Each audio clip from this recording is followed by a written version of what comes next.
live from the National News Studio, Sri Lanka. Good evening. Welcome to the National News telecast here on ChannelEye Rupavahini. I'm Moin Hettiarachchi. Joining me is Sharifa Tahir. Today is the 14th of July and here are today's headlines.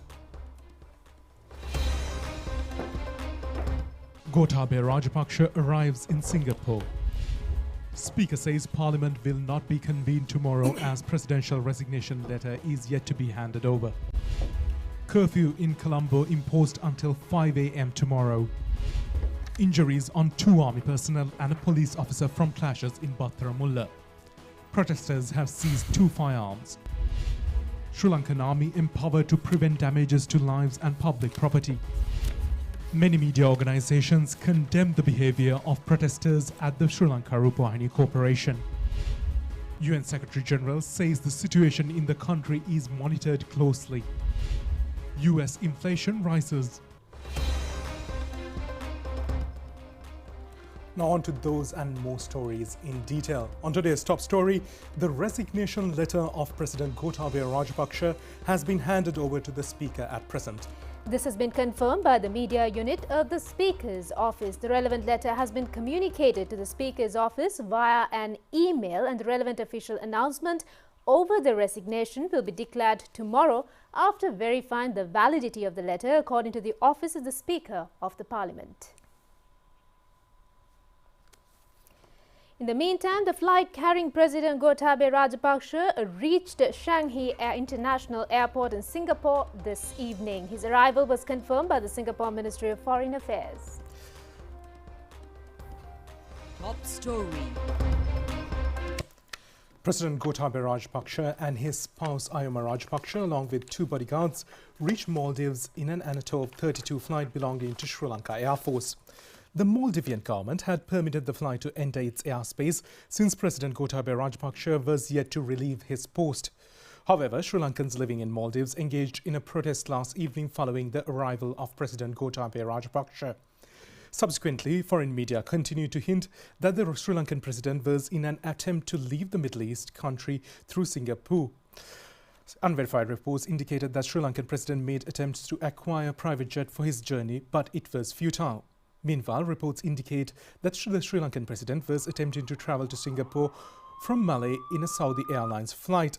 Accordingly, reports have further indicated that the President Gotabaya Rajapaksa and his spouse, along with 2 bodyguards, left for Singapore on a Saudi flight at 11:20 a.m. in Maldivian time.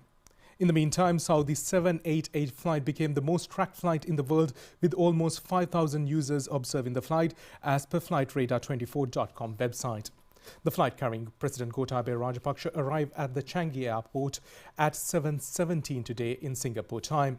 Following his arrival, Singapore Ministry of Foreign Affairs released a statement indicating that the Sri Lankan president had arrived in Singapore for a private tour.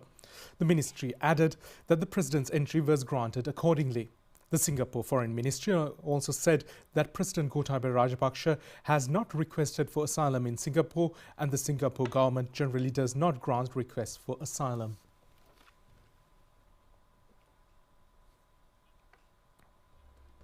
Earlier today, Speaker Mahinda Abeyewardene says Parliament will not be convened tomorrow as President Gotabaya Rajapaksa at that juncture was to hand over his resignation.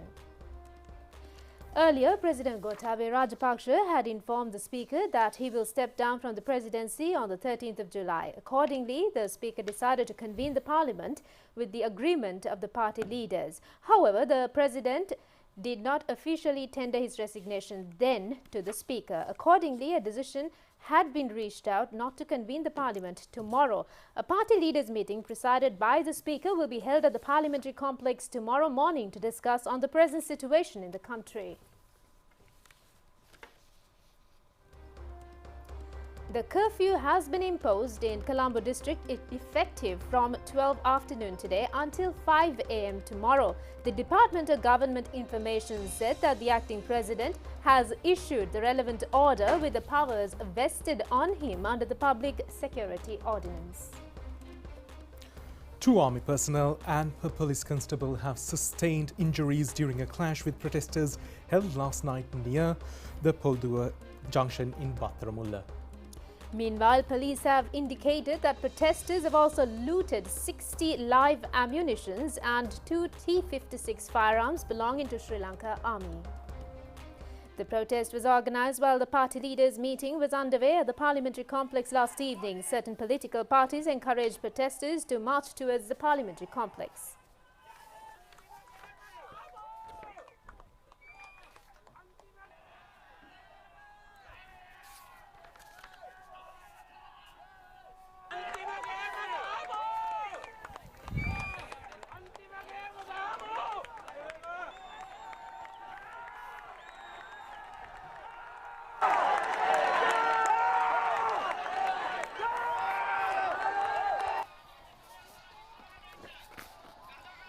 However, another group of protesters involved in the people's protest requested the masses to avoid taking part in the protest action underway at the parliamentary junction.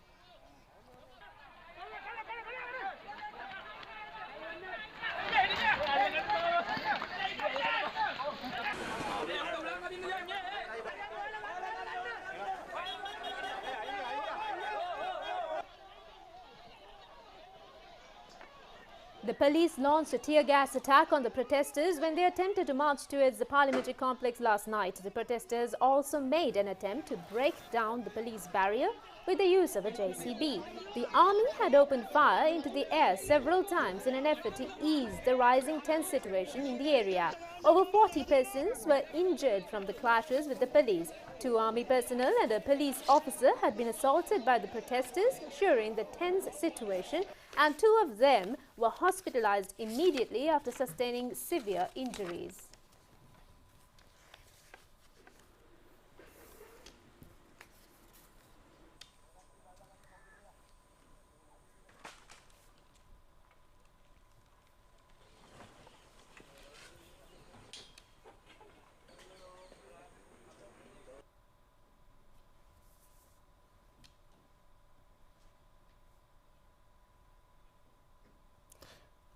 President's Counsel João de Silva says acting outside the constitution will not be considered a successful effort. He emphasized not to inflict damages to any public property. President's Counsel João de Silva said that the youth in the country entered into a positive process. Also, he said that all should work towards according to the constitution at present. He said that it is not important to engage in any violent activities and act peacefully within the constitutional means despite the preferencing over the Prime Minister. He emphasized the importance of protecting public property. He added that if any entity is acting outside the constitutional provisions, then it is considered an offence. He also condemned the attempt made to raid the parliament. The armed forces have been empowered to enforce the law and order of the country and maintain the same in order to protect people and public property. The Sri Lanka Army has indicated that this step was taken following a series of incidents which took place since the mass protest on July 9th in Colombo Fort. Members of the armed forces and the police, in terms of provisions vested in them by the Constitution of Sri Lanka, have been empowered to enforce law and order of the country and maintain the same in order to protect people, public property and the country at large at the expense of their own lives.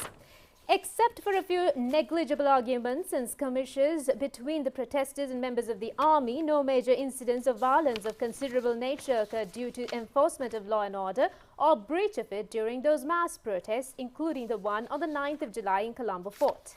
The Chief of Defence Staff, Tri-Service Commanders and the Inspector General of Police on more than 3 occasions publicly appealed to protesting groups to remain calm, safeguard state buildings and all property, and earnestly urged the protesters to resolve the issues constitutionally with the exit of the President Gotabaya Rajapaksa from the country. All heads of the armed forces and the police, during meetings with the acting President and Prime Minister, Speaker of the Parliament and political party leaders in the past 72 hours, were requested to accelerate resolution of the issues pertaining to the political instability and the crisis in the island through constitutional provisions.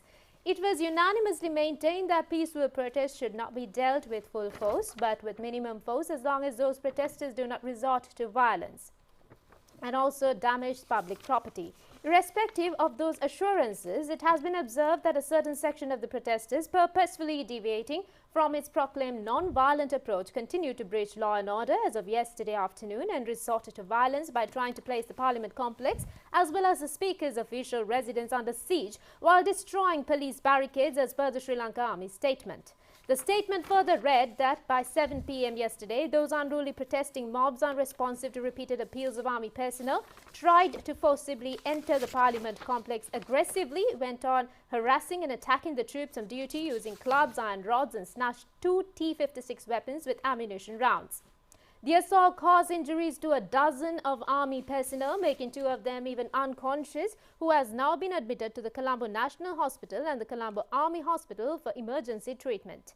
In view of escalation of violent acts, those protesters intent on harming the armed forces or the public property are therefore earnestly urged to desist from all forms of violence immediately or be prepared to face consequences, as members of the armed forces are legitimately empowered to exercise their force if the situation deems necessary, as security to the public property, key installations, vulnerable points and human lives does fall with the purview of their responsibility. The Sri Lanka Army indicated that in view of escalation of violent acts, those protesters who intend on harming the armed forces or the public property are therefore earnestly urged to desist from all forms of violence immediately.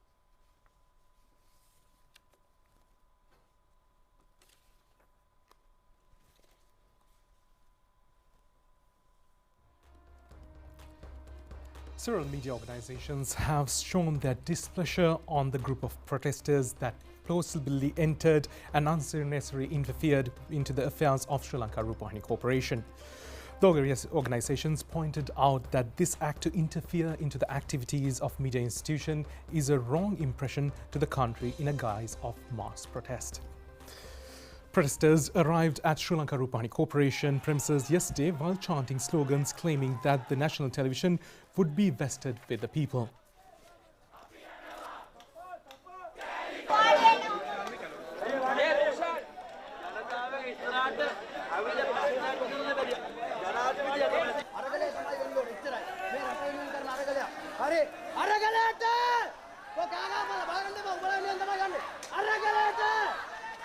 Right, telecast එක නතර කරන්න. වහාම අරගලේ telecast එක විතරයි යන්න ඕනේ. කො ඔයාලගේ program එක program list එක ගන්න. Sri Lanka Rupavahini Corporation then provided the opportunity for the protesters to take their message to the masses through a special live news broadcast.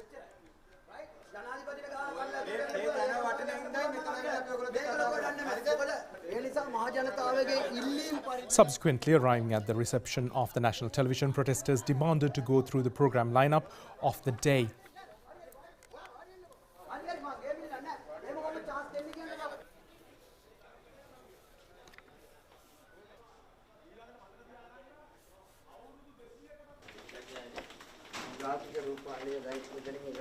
ඔබ දන්නවා ගෝල් ෆේස් අරගලය ජාතික නාලිකා විදියට අපි ජාතික රූපවාහිනිය තීරණය කරා ඔවුන්ගේ මතය ජනතාව ඉදිරියට ගෙනියන්නට. Issuing a statement over the incident, Free Media Campaign condemned the forceful behavior and sharing extreme opinions. They have emphasized that the editorial board of each media institution decide media content, and influencing such processes is considered a clear violation of media freedom. They have further said that even though both state and private media institutions have been criticized over certain acts, yet no positive change can be brought through forcible interference into the activities of media institutions. අරගලකරුවන් නියෝජනය කරමින් මේ ස්ථානයට පැමිණි අපේ දනේෂ් අලි සහ කැලුම් අමරසිංහ. සදාචාරයක් සලකන්නේ නැහැ අපි මාධ්‍ය සදාචාරය. Sri Lanka Broadcasters Association also expressed their displeasure over arbitrary interference on programs and procedures of the national media institutions. In a statement, the association indicated that the national media institutions work within certain frameworks, and it's astonishing to see a group of people claim to be the entire nation and stand against ethical settings of these institutions.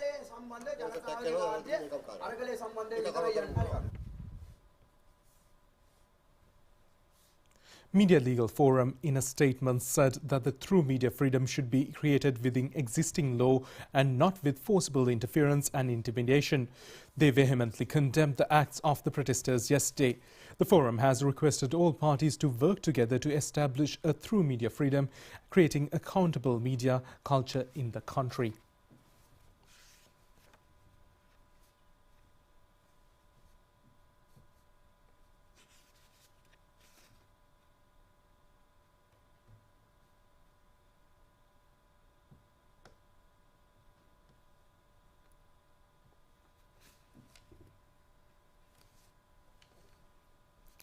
Dharana Aruna morning program of the local station Dharan TV also made remarks over the incident that took place at the national television yesterday.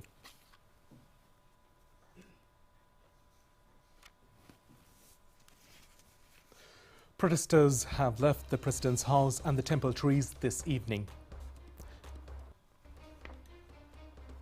Protesters took over the President's house during the July 9th protest and allowed general public to visit the premises during the last couple of days. However, they took measures to hand over the President's house today.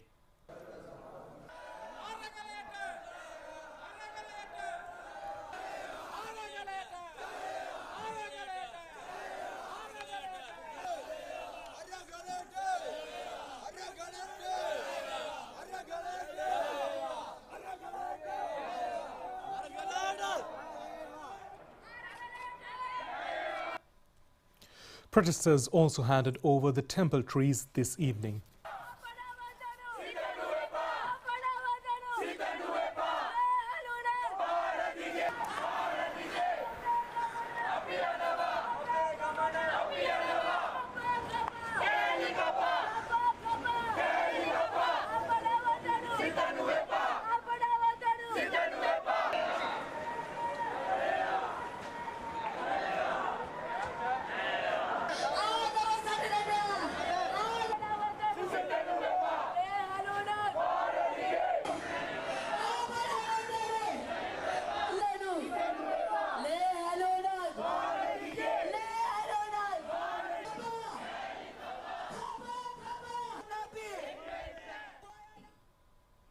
In the meantime, protesters decided today to hand over the Presidential Secretariat, President's House, temple trees and the Prime Minister's office. Meanwhile, the protesters also shared their remarks over their achievements and the roadmap of their efforts during a media briefing today. In the last 2-3 days, people have been peacefully occupying government buildings and spaces, including the old parliament. And there has been several attempts to portray this peaceful occupation as violent. And standing from this protest site, I want to tell people who are not part of this struggle, people who are outside this struggle, the people who are the people of this struggle have never been violent. They've always been peaceful, and the occupation has always been peaceful. And these buildings are people's properties. They are not anyone's private properties. They are people's properties, and people have a right to occupy. Despite this peaceful occupation, today as people from the struggle, we have decided that we will withdraw from most of these properties, except the old parliament and the golf face space, because people have gathered in the old parliament to send a very clear message to not only the executive, but also the legislature. We want you to do the job. We have come here, we have stood here for 97 days, we have asked Gotabaya Rajapaksa to resign, we have asked Ranil Wickremesinghe to resign, but for the last 3 days, these politicians have acted as if this country is their private property. It is not their private property. They have put our country at risk. They have put our national security at risk, not the Aragalia people. These are people who came to power promising that they would respect and protect our sovereignty. And today, by leaving this country without any kind of plan, without providing a resignation, playing the fool with our people, they have put our country's sovereignty at risk. So today we stand here as an Aragalia and we state that we are peacefully withdrawing from most of these buildings except the old parliament and the golf face. We will continue to stay in these spaces. We will continue to protest until we reach the goals of our struggle. And we humbly and kindly urge those people in power to not use this opportunity to bring in the military, to threaten people, to show your military power on peaceful protesters, because we have always been peaceful. This struggle has always been peaceful and will always remain peaceful.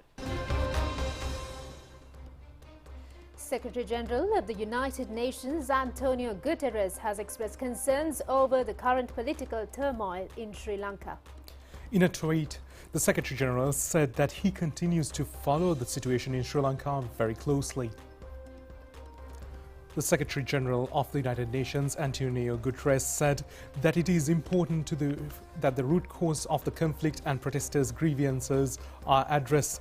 The UN Secretary-General Guterres further urged all party leaders to embrace the spirit of compromise for a peaceful and a democratic transition.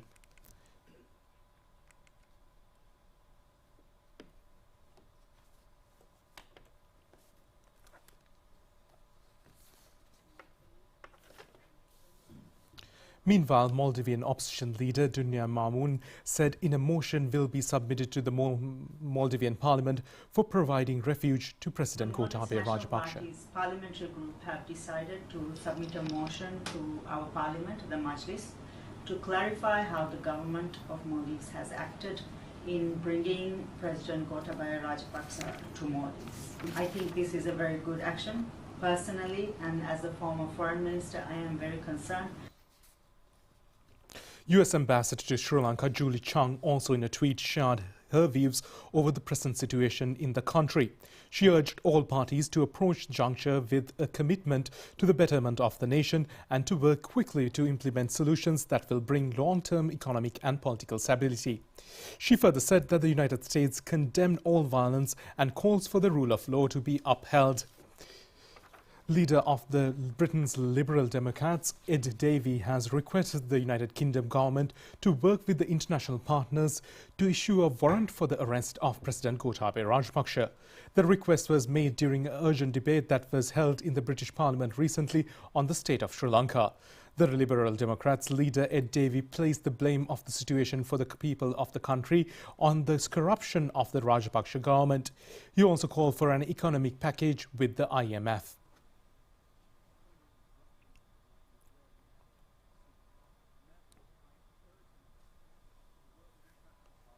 This horrible, appalling situation for the people of Sri Lanka has been brought about by the corruption of the Rajapaksa government, their populist unfunded tax cuts, their skyrocketing defence expenditure, their draconian police powers and the cronyism corruption like we've rarely ever seen.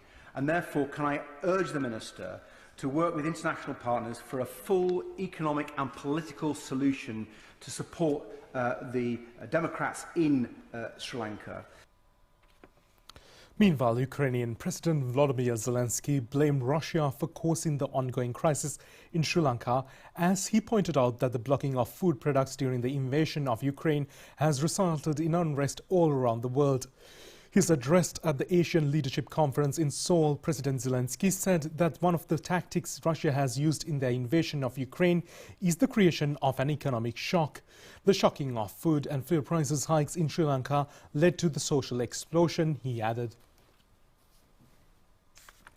The former Prime Minister Mahinda Rajapaksa, the former Minister Basil Rajapaksa, former Finance Ministry Secretary S.R. Artikala and former Central Bank Governor Professor W.D. Lakshan have pledged to Supreme Court that they will not leave the country until tomorrow.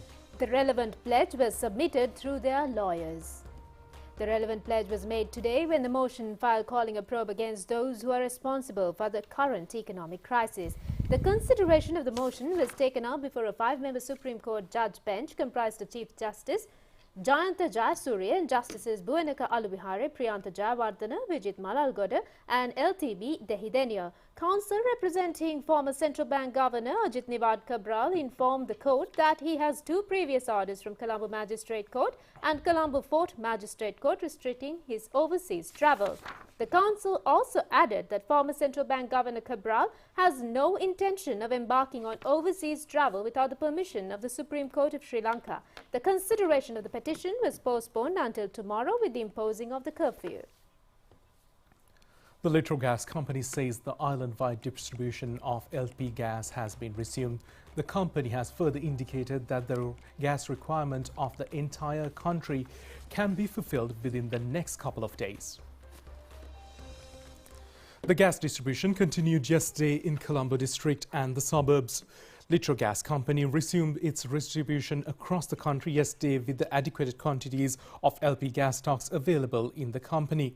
Steps were taken to issue more than 100,000 LP gas cylinders to the market today.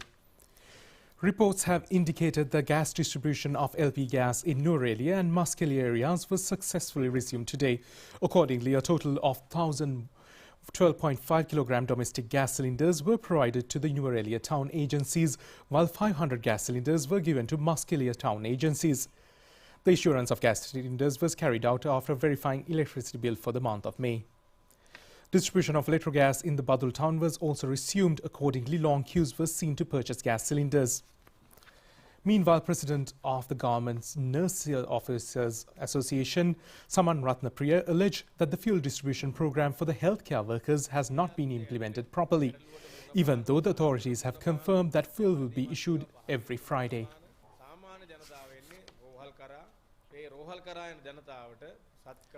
Samagi Janabalawegya says the party can no longer delay the responsibilities vested with them to rebuild the country from the present crisis.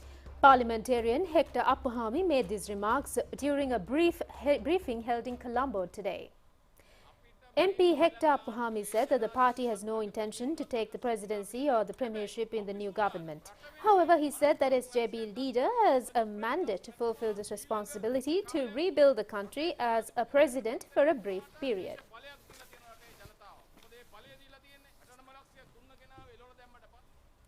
Parliamentarian Field Marshal Sarath Fonseca says that he is ready to contest as the presidential candidate with the approval of his faction and with the majority of the parliament. He made these remarks during a media briefing held today. Parliamentarian Field Marshal Sarath Fonseca said that the objective of the struggle is to change the political culture in the country. He said that the politicians in the country had no vision for the country. He added that the masses have rallied together to depose Prime Minister Ranil Wickremesinghe. He pointed out that the importance in creating the new political force in the country and all political parties should become a part of this new force. He added that politicians were inflicted with fear when protesters took control of the monumental sites in the country. He further added that taking measures to reduce queues in the country will not make the country a developed nation. Therefore, he said that he is ready to bow down to the mandate of the majority to make him the presidential candidate.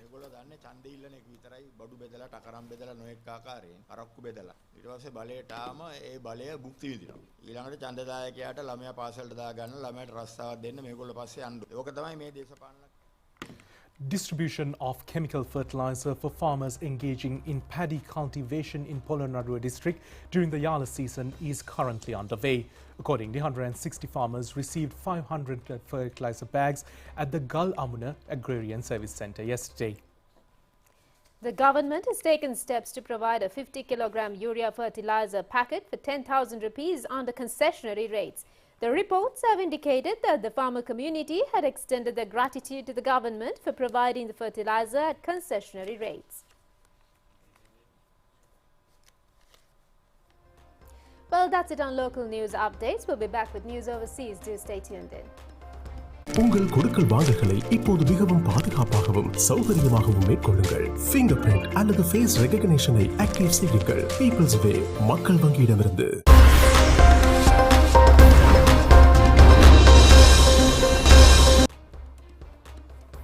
Welcome back. We continue with news overseas now. US inflation has surged to a new 4-decade high in June because of rising prices for gas, food and rent, squeezing household budgets and pressurizing the Federal Reserve to raise interest rates aggressively, trends that raise the risk of a recession. The government's consumer price index soared 9.1% over the past year, the highest yearly increase since 1981, with nearly half of the increase due to higher energy costs, government data showed yesterday. Lower income and Black and Hispanic Americans have been hit especially hard since a disproportionate share of their income goes towards essentials such as transportation, housing and food. But with the cost of many goods and services rising faster than average incomes, a vast majority of Americans are fleeing the pinch in their daily routines. Grocery prices have jumped 12% in the past year, the steepest climb since 1979.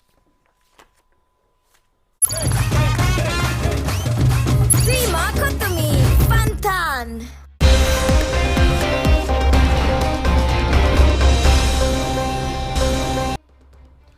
Now on to sports news. We're looking at the cricketing situation in the country for the upcoming Pakistan tour of Sri Lanka.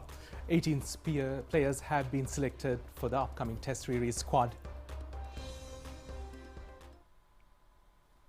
The series will be played under the World Test Cricket Championship. The first match will begin on the 16th at the Galle International Cricket Stadium. Captain of the side will be Dimuth Karunaratne. The batters of the squad are Pathum Nissanka, Oshida Fernando, Angelo Matthews, Kusal Mendes, Dhananjay De Silva, Kamindu Mendes, Niroshan Dikwala and Dinesh Chandimal. The bowling lineup consists of Ramesh Mendes, Mahesh Deekshana, Kasun Rajitha, Vishwa Fernando, Asita Fernando, Dilshan Madhushankar, Prabhat Jayasuriya, Dunit Velalage and Jeffrey Vandesay.